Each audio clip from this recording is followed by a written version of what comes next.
Salam əziz abituriyentlər, bugünkü mövzumuz Dövlət İmtahan Mərkəzinin 2025-ci il tarix test topusunda yer alan Monqol dövləti, Qızıl Ordu və onun parçalanması nəticəsində yaranmış xanlıqlardır. Gəlin başlayaq. Birinci sualımıza baxaq. Qızıl Ordu dövlətinin paytaxtı olmuşdu. Qızıl Ordu dövlətinin yaradıcısı bilirik ki, Batı xan idi. Batı xan da öz adına uyğun olaraq Saray Batı şəhərini saldırır və buranı paytaxt edir. C variantı düzgün cavabdır. Qızıl Ordu dövlətində İslamı rəsmi din kimi qəbul etmişdir Özbək xan. Eyni zamanda dövlətin türkləşmə prosesi də bunun dövründə başa çatmışdı. Qızıl Ordu dövlətində dövlətin türkləşmə prosesi dedik ki, başa çatdı Özbəyin dövründə. Özbəyin dövründə Qızıl Orduda baş vermişdi İslamın rəsmi din olaraq qəbul edilməsi. Dövlətlərin yaradılmasının xronoloji ardıcıllığını müəyyən edək.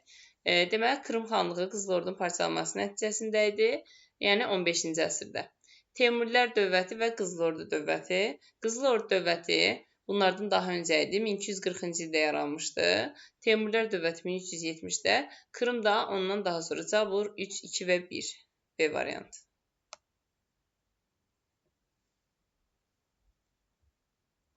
Monqol dövlətində qanunlar məcəlləsi adlanır böyük yasa. Drakon qanunları Yunanistandadır. Həsən Padşahın qanunları dedik ki, Ağqoyunludadır. Eləcə qanunnamə deyiriksə Osmanlı dövləti ola bilər. Məclis qanunnaməsi deyiriksə Rusiyadır. Ona görə cavab D variantı. Monqol dövlətində ulus adlanır.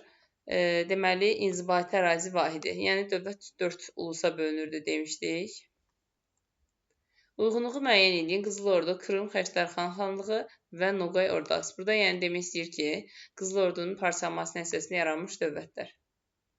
Qızıl Ordu dövlətinin Özbək xanın Elxanilərdə Qazan xanın oxşarlığı rəsmi olaraq yeni din qəbul etmələri. Hər ikisi Özbək xanın İslam dinini, elə Qazan xan da İslam dinini qəbul edib. Göstərilən xüsusiyyətlərin aid olduğu dövlət 13-cü əsrdə yaranmışdı. Teymurilərlə müharibə aparmışdı.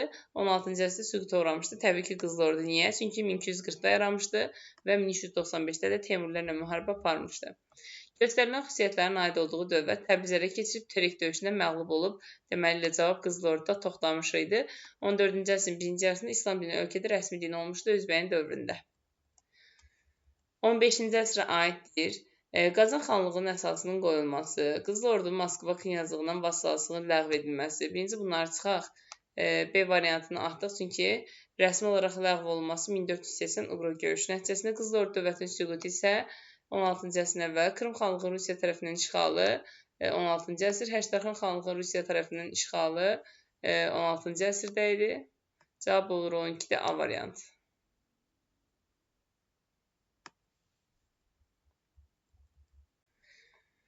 15-ci əsrə aid Qızıl Ordu dövlətinin süqutu olub 16-cı əsrdə atırıq. Qazan xanlığının Rusiya tərəfindən işğal edilməsi, bunu da atırıq. Xəçdərxan xanlığının əsasının qoyulması, burada elə C variantıdır 15-ci əsrdə. Teymurun süqut etməsi 16-cı əsrin əvvəli, yəni 1507-də, Ağqoyunluğun süqut etməsi də 1503-dədir. Qazan və Xəçdərxan xanlıqlarına aid ümumi cəhət, deməli, eyni əsrdə yaranmışdılar. Bəli, 14-cü sualda hər ikisi eyni əsrdə, dedik 15-ci əsrdə Qızıl Ordunun parçalanması nəticəsində yaranmışdılar. Səfəv dövləti və Krım xanlığının ümumi cəhəti, Mərkəzi Asiyada meydana gəlmələri, Osmanlılardan vassal asılılığında olmaları, Teymurilərlə mübarizə aparmaları, eyni əsrdə süqut etmələri, klassik feodalizmdə meydana gəlmələri. Səfəv dövləti, deməli, 1501-ci ildə meydana gəlmişdi. Klassik feodalizm dövrü də 11-15-ci əsrlərlə əhatə edildi, Y variantını atırıq. Eyni əsrdə süqut etməkləri, deməli, Krım xanlığı 1783-cü ildə özünün müstəqilliyini elan eləmişdi. Daha sonra Rusiya tərəfindən işğal olunmuşdu da, 1774-də müstəqil olur, 1783-də Rusiya tərəfindən işğal olunurdu. Səfəvdə 1736-da süqut eləmişdi, D hər ikisi üçün uyğundur. Teymurilərlə mübarizə aparılması Səfəvlərdə yox idi. Osmanlıdan vasalsızlığına Səfəvlər düşməmişdi. Mərkəzi Asiyada meydana gəlmələri də aid deyildi. Monqolların hərbi uğurlarının səbəbləri, kəşfiyyat işinin yaxşı qurulması, aid olmayanı seçməliyik. Səhra toplarının geniş istifadə edilməsi, elə burada cavab B variantıdır, belə bir şey görməmişik. Çevik süvari dəstələri var idi, sərt nizam-intizam var idi, işğala məruz qalan ölkələrdə feodal dağınıqlığı var idi. Monqolların hərbi uğurlarının səbəblərindən biri səhra topları dedik yoxdur. orada odlu silahdan geniş istifadə olunması yox idi. Çünki Monqol dövləti 1206-da yaranmışdı. Odlu silah da 16-cı əsrdə yaranmışdı. Kəşfiyyat işinin yaxşı qurulması düzgündür. Deməli, dəqiq kəşfiyyat məlumatları toplamaq, düşmənin zəif və güclü tərəflərini öyrənmək və qəfildən hücuma keçmək Monqolların əsas strategiyası idi. Orada çox saylı piyada dəstələrin üstünlüyünü təşkil etməsi yox idi. İşğal edilmiş ölkələr Monqollara xilaskar kimi baxmırdı. Bu əsasən türklərə aiddir. Və həmçinin ərəbləri bu şəkildə İslam dininə görə qəbul eləmişlər var idi. Amma Monqolları da yox qətiyyən. Çünki Monqollar daha çox qəddar idilər. Uyğunluğu müəyyən edib Baskaklar Qızıl Ordudaydı, Tarxanlar Qızıl Ordudaydı. Xaraq Sasanilərdə idi. Belə bir variantda olmadığına görə 5-i atıram. Tarxan dedik ki, Qızıl Ordudaydı. Ərəb xilafətində də xaraq yox idi. Cavab olur 2 və 3. 13-cü əsrdə mövcud olmamışdır. Deməli, Şirvanşahlar dövləti mövcud olmuşdur 861-dən 1538-ə qədər. Ona görə bunu atıram. Eldənizlər dövləti 13-cü əsrdə var idi. Çünki 1136-1225-ci illərdə mövcud olub. Elxanilər dövləti 1258-1357 deməli mövcud olub. Böyük Moğol dövləti 1526-da yaranıb. Cavab belə D variantı olur. Dehli Sultanlığı isə 1206-da yaranmışdı, 1526-ya qədər. Hamısı var, amma 13-cü əsrdə mövcud olmayan Böyük Moğol dövləti. İnzibati ərazi bölgüsü ulus adlandırılmış dövlət təbii ki də Böyük Moğol dövləti. Bundan əlavə Teymurlərdə də uluslar var idi. Böyük yasada öz əksini tapmışdı. Əmrlər və qanunlar, elə variant düzgün cavabdır. Yasaqlar, yarlıqlar demişdik. Bir də Çingizxan vəsiyyətləri. Monqolların 1211-15-ci illərdə işğal etdiyi ərazi bütün Şimali Çin. Pekin də daxil olmaqla. Monqollara aiddir. Bursanın fəthi ola bilməz. Osmanlıya aiddir. Eldənizlərin varlığına son qoyan Xarəzmşahlardır.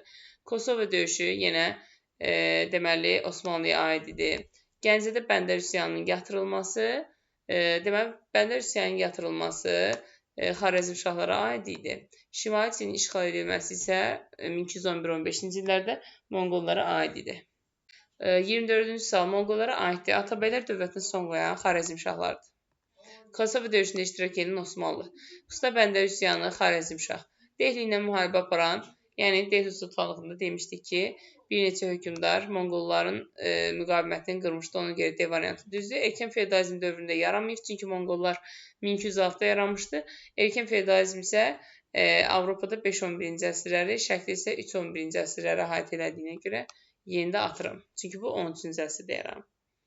Terek döyüşünün nəticəsi Teymur qoşunları Qızıl Ordu üzərində qələbə qazandı 1395-ci ildə.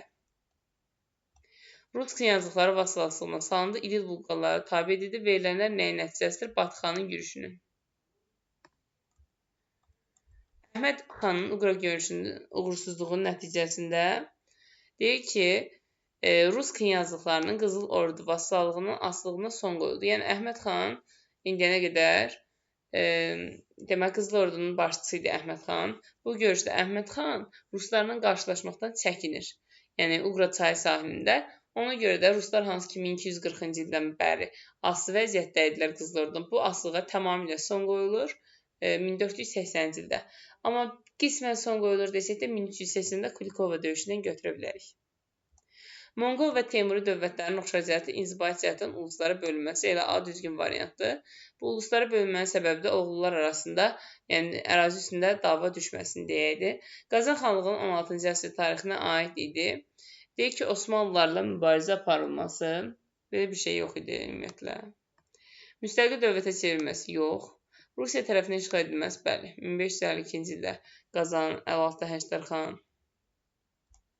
Böyük Monqol hökmdarı Çingiz xanın hakimiyyəti illərində Abbasilər xilafətinin varlığına son qoydu. Çingiz xan deyir 1206-27-ci illərdə hakimiyyətdə olmuşdu. Abbasilər xilafətinin varlığına son qoyulması 1258-də atıram. Pekin paytaxtına çevrilməsi Xubilaya aiddir, atıram. Kalka döyüşündə qələbə qazandı 1223 buna aiddir. 5-ci Monqol ulusu Hülayçıya aiddir 1258-də. Şərqi Avropanın da tamamilə işğal edilməsi buna aid deyildi. Batı xan ümumiyyətlə Avropa istiqamətində yürüş eləmişdi. Böyük Monqol hökmdarı Kubilayın hakimiyyət illərində Mərkəzi Asiyanın işğalı baş çatdırılması Çingizə aiddir. Cənubi Qafqazın işğalı Çingizə aiddir. Şimali Çinin işğalının baş çatdırılması Çingizə aiddir. Çinin cənubunun işğal olunması isə demək Şimali Çingizdə, cənubda isə Kubilayda işğal olunmuşdur. Dövlət ilk dəfə uluslara bölünməsi Çingizə aiddir. Krım və Səfəvi dövlətlərinə aid oxşar cəhətlər 1-ci Pyotr tərəfindən paytaxtlarının tutulması. Deməli, 1-ci Pyotr tərəfindən paytaxtı tutulmayıbdır ümumiyyətlə. 17-ci əsrdə süqut etməyib Səfəvi 1736-da süqut edib Osmanlıların vasalsılığına düşməsi. Xeyr, Səfəvi Osmanlılardan vasalsılığına düşmür. Klassik feodalizmdə Səfəvi son feodalizmdə yaranmışdı 16-cı əsrdə. Rusiya ilə mübarizə aparılması isə hər ikisinə aid ola bilər. Teymuri və Qızıl Ordunun oxşar cəhəti. Şirvanşahların asılı halı salınması. Teymuri asılı halı salıb, amma Qızıl Ordu yox. Vahid imperiyanın parçalanması nəticəsində yaranması yox. Hökmdarların əmir titulu daşınması, bu Teymurda var, amma Qızıl Orduda yoxdur. Cəlalilərlə mübarizənin aparılması. Cəlalilərlə mübarizənin aparılması burada deməli hər ikisinə aid idi. Rusiya tərəfindən işğal olunması da aid deyil heç birinə. Yəni ən azından Teymurilərə aid deyildi. Monqol dövlətinin yaranması 1206, Monqol işğallarının genişlənməsi 1207-dən sonra idi. Əməvilər sülaləsinin süqutu 750 idi. Atıram, yəni xronoloji ardıcıllıq getməli. Eldənizlər dövlətinin yaranması 1136-dadır. Burada isə 1200-lərdən söhbət gedir. Dalı gedə bilmək deyə beyində atıram. Qızıl Ordu dövlətinin süqutu 16-cı əsrin əvvəldir. Bunu hələ ki saxlayaq. Qazan xanlığının yaranması 15-ci əsrdə idi. Hələ ki saxlayaq. Xulakilər dövlətinin yaranması 1258 idi. Ona görə də ən uyğunu, yəni bu illərə də ən yaxın olan Y variantıdır. 34-də Y düzgündür. Deməli, baxaq bu suala. Eldənizlərlə Böyük Monqolu demək fərqləndirək. Şərqi Türkistanın tabe edilməsi Monqola aiddir. Təbriz şəhərinin ələ keçirilməsi. Eldənizlər dövlətində Eldənizlərin idi. Təbriz həm Eldənizlərin olub, həm də Monqollar tərəfindən ələ keçirilmişdir. Birinci yürüş vaxtı, ikinci yürüş vaxtı. Birinci yürüş vaxtı ələ keçirənməmişdir. Pul verib xilas olmuşlar, amma ikinci yürüş vaxtı ələ keçirilmişdir. Ona görə B-nin ikisini də götürə bilərəm. Xarəzmşahlar dövləti ilə müharibənin aparılması. Eldənizlər Xarəzmşahlarla 1225-ci ildə, Böyük Monqol isə 1219-21-ci illərdə Xarəzmşahlarla mübarizə apardı. C2 ilə oxşar cəhəti, C2 ilə də oxşar cəhəti idi. Rus knyazlıqlarının tabe edilməsi Monqollara aid idi. 12-ci əsr sonlarında hökmdarın titulu, sultan titulu qəbul etməsi də Qızıl Arslan aid idi deyə Eldənizlər dövləti. Cavab olur A variantı.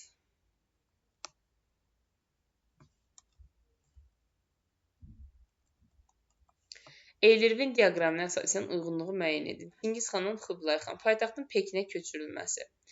Deməli, paytaxtı Pekinə köçürən Kubilay idi. Pekin tutan Çingizdir, paytaxtı köçürən isə Kubilay. Anı buraya yazıram.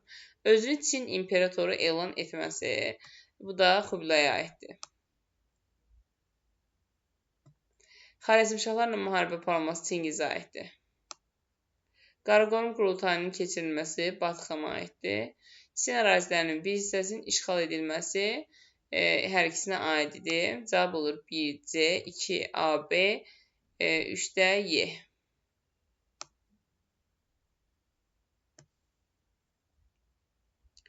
Eylirvin diaqramına əsasən uyğunluğu müəyyən edilir. Mete'nin Çingizi, Çinin paytaxtı Pekin tutulması buna aiddir. Özünün Çin imperatoru elan edilməsi Kubilaya aiddir. Ordunun onluqları, yüzlüklərə, minliklərə bölünməsi hər ikisinə aiddir. Çinin şimali hissəsinin ələ keçirilməsi deməli hər ikisinə aid idi. Şimali Çinin işğal olunması. Demişdik ki, Pinçen döyüşündən sonra Mete Çingiz xanın 1211-15-ci illərdə. Xan sülaləsinin hökmdarı ilə sülh müqaviləsinin bağlanması Mete'yə aiddir. Sadəcə cavab olur 1Y, 2A, 3D D və D.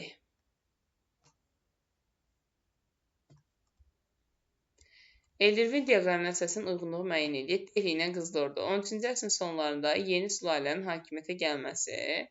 Yeni sülalənin hakimiyyətə gəlməsi deməli burada aid olmalıdır Delhi sultanlığına. Ona görə A-nı götürürük bura. Əmir Teymurun yürüşünə məruz qalması. Delhi deməli 1398-ci ildə Əmir Teymurun yürüşünə məruz qalmışdı. Qızıl Orduda 1395 Terik. Ona görə ikisinə də aid deyə B-ni götürürəm. 13-cü əsrin sonlarında tam müstəqil idarə olunmağa başlaması Qızıl Ordu. Əvvəlcə Monqollardan asılı idi, sonra da müstəqil idarə olunur. Daha sonra deyir ki, Qaraqoyun Qultayında Şərqi Avropaya yürüş etmək haqqında qərarın qəbul olunması.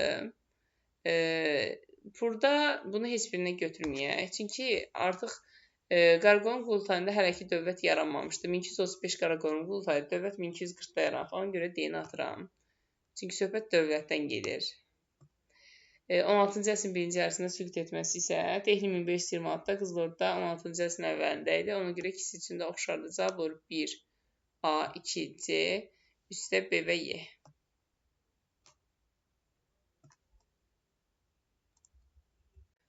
Hadisə nəticələrinə aid uyğunluğu müəyyən edək.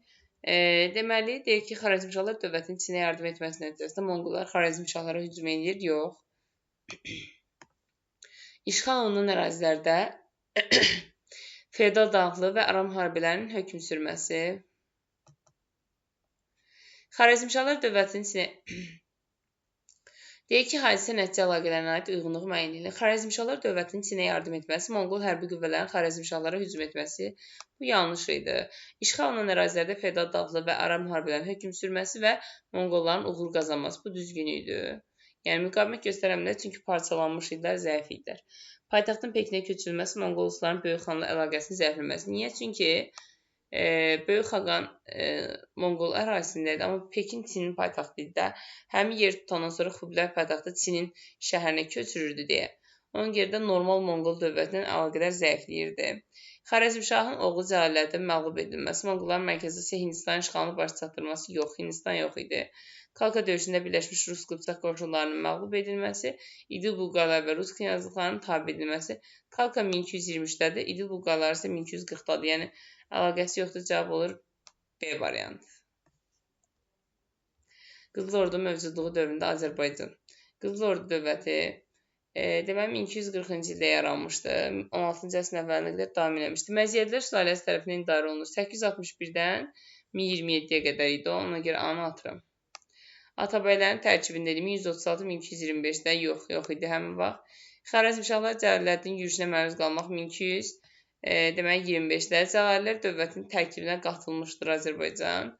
Azərbaycan Cəlallilər 1359-dan sonra tərkibinə qatılmışdı deyə deyini götürə bilərəm. Monqolların ilk dəfə hərbi yürüşü 1220-də, onda da Qızıl Ordu yox idi. 15-ci əsrdə yaranmış dövlətlər deməli İspaniya krallığı idi 1479-cu ildə.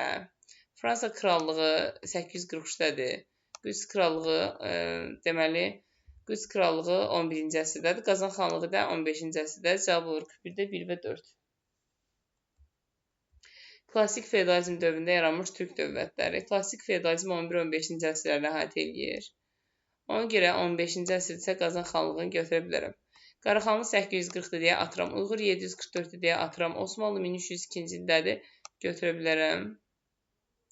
Eydənizlər dövləti 1136-dadır, götürə bilərəm. 42-dədir, cavab olur 1, 2 və 4. Qızıl Ordu və Osmanlı dövlətlərinin oxşar cəhəti. Deməli, Qızıl Ordu ilə Osmanlının oxşar cəhəti Teymurilərlə mübarizənin aparılması. Osmanlı Teymurilərlə 1402-də Ankara döyüşündə mübarizə aparıb. Qızıl Ordu Teymurilərlə 1395-də, ona görə bunu götürə bilərəm. 15-ci əsrdə yaranmaq, Osmanlı 14-cü əsrdə yaranıb. Şirvanşah qoşunları ilə mübarizənin aparılması. Bunu da hər ikisinə aid olaraq götürmək olar. Deməli, niyə götürə bilərik? Çünki Şirvanşahlar Teymurilərdən asılı idi axı 1386-cı ildən sonra. Teymurilər də 1402-ci ildə Osmanlı ilə müharibə aparanda Şirvanşah Teymurilərin tərkibində Osmanlıya qarşı vuruşmuş olur. Sonra eyni şəkildə Qızıl Orduya qarşı da Səfəvlərlə mübarizənin aparılması Osmanlıya aid idi, amma Qızıl Orduya yox. Ağqoyunlularla diplomatik əlaqələrin mövcud olması bu hər ikisinə aiddir. Osmanlı ilə də Qızıl Ordu ilə də Ağqoyunun əlaqəsi olmuşdur. Hadisə nəticə əlaqələrini müəyyən edək. Burada deməli deyək ki, Terek döyüşü Qızıl Ordunun süqutu. Xeyr, Terek döyüşü 1395-dədir. Qızıl Ordunun süqutu 16-cı əsr. Qızıl Ordunun süqut etməsi, Krım xanlığı yaranması. Xeyr, Qızıl Ordunun parçalanması nəticəsində bunlar yaranmışdı. Monqolların Mərkəzi Asiya yürüşü Xarəzmşahlar süqut eləyir. Bunu götürə bilərəm. Mərkəzi Asiya hücum deməli 1219-1221-ci illər idi və Mərkəzi Asiya işğalını baş çatdırırdı. Daha sonra da Monqolların Cənub-Şərqi Avropaya yürüşləri və Qızıl Ordu dövlətinin yaranmasını da düzgün olaraq götürə bilərik. 13-cü əsrin 20-30-cu illərində baş vermişdi. Kalka döyüşündə Rus Qıpçaq qoşunlarının məğlub olması düzdür. Qızıl Ordunun yaranması 1240-da idi. Uqra görüşü nəticəsi 1480-də idi. Azərbaycan Monqollar tərəfindən işğal olunması da deyək ki 1220-22 və 1231-39. Əsasən də 39-u götürsək cavab 45-də olur. 1 və 4. Qızıl Ordu və Dehli sultanlıqlarına aid ümumi cəhət 13-cü əsrin birinci yarısında yaranmaları. Deməli, bəli 1240-da Qızıl Ordu, 1206-da da Dehli yaranmışdı deyə bir götürə bilərəm. Monqol işğalları nəticəsində yaranmaqları. Deməli, Monqol işğalları nəticəsində yaranmamışdı. Qızıl Ordu onsuz da Monqol ərazisində idi, həmin ərazidə idi. Dehlidə Monqolla yeni vaxtda yaratdıya olmaz. Əmir Teymurun qoşunları ilə toqquşmaları. Qızıl Ordu Əmir Teymurun qoşuna 1395-də Terikdə, Dehlidə 1398-də toqquşmuş deyə götürürəm. Eyni nəsildə süqut edilmələri 1526 və 1500-ün əvvəlləri 4-də götürürəm. Hökmdarların sultan titulu daşıması. Qızıl Orduda xan titulu daşıyırdı, Dehlidə isə sultan titulu daşıyırdı. Cavab 1-3-4. Dövlətlərin yaranmasının xronoloji ardıcılığı Osmanlı 1302, Qazan xanlığı 15-ci əsr, Böyük Monqol 1206, Teymur dövləti 1370. İndi ən qədimdən başlayaq, yəni Böyük Monqoldan. Dedik ki, 1206-da idi. 3-ü birinci götürürəm. Osmanlı 1302-də idi. 1-i götürürəm. Teymur 1370-də idi. 4-ü götürürəm. Ən sonunda da Qazan xanlığı 15-ci əsrdə idi. 2-ni götürürəm. Cavab 3, 1, 4, 2. Xronoloji ardıcılığı müəyyən edək. Şimali Çin Monqollar tərəfindən işğalı 1211-15. Monqolların Cənubi Qafqazı kəşfiyyat yürüşünün başlatması 1222. Monqollar tərəfindən Xarəzm tutulması 1219-21. Kalka döyüşü 1223. Burada indi ardıcılığı necə qurarıq? Şimali Çin Monqollar tərəfindən işğalı 1211. 1-i götürərəm 1-ci. Daha sonra deməli Xarəzm Monqollar tərəfindən tutulmasını götürə bilərəm. Deyək ki, ən axırda 1221-də. Elə desək belə, yəni qabağa bu düşür. Daha sonra Monqollar Cənubi Qafqazı kəşfiyyat yürüşünün başlatması 22-də idi. Sonra da Kalka döyüşü 23-də idi. Ona görə cavab olur 1, 3, 2, 4. Xronoloji ardıcılıq Şimali Çin işğalı 1211-15. Təbrizin ilk dəfə tutulması deyək ki 1231-ci ildə. Monqolların Azərbaycan işğalını baş çatdırmaları 1239 deyək, Kalka 1223. Cavab olur 1-ci Şimali Çinin işğal edilməsi 11-15. 1 ilə başlayaq. Sonra Kalka 1223. Təbrizin tutulması 1231-ci ildə. Azərbaycan işğalının baş çatdırması 1239-cu ildə. Cavab olur 1, 4, 2, 3. Hərbi işlərin xronoloji ardıcılığı. Cənubi Çin 1200 deyək ki 71-də. Əslində 64-də, amma sonradan dəyişir. 1271. Xarəzmşahlar 1219-21. Cənubi Sibir Şərqi Türkistan 1207. Azərbaycanda 1220. Ona görə birinci götürürəm 3-ü 1207. Sonra götürərəm Xarəzmşahlar 1219. Sonra Azərbaycan 1220. Sonra da Cənubi Çin 1271. Cavab 50-ci sualda olur. Deməli 3, 2, 4 və 1. Monqolların hərbi yürüşlərin xronoloji ardıcılığı Cənubi Qafqaz 20-22, Şimali Çin 11-15, Mərkəzi Asiya 19-21. Cavab olur 2, 3 və 1. Xronoloji ardıcılıq 1480 Kulikova, Uqra görüşü 1480, Kulikova 1380, Dərbəndlərin Şirvanşahda hakimiyyətə gəlməsi 1382, Qazan xanlığı süqut isə 1552. İndi ardıcılığı necə qurarıq? Birinci Kulikova gələr 1380, sonra Dərbəndlər sülaləsinin hakimiyyətə gəlməsi 1382. Daha sonra Uqra görüşü 1480-də, ən sonunda Qazan xanlığı süqutu 1552-ci ildə. Cavab olur 2, 3, 1 və 4. Belə əziz abituriyentlər, əgər daha çox video izləmək istəyirsinizsə, kanalıma abunə olmağı, videoları bəyənməyi və şərh yazmağı unutmayın.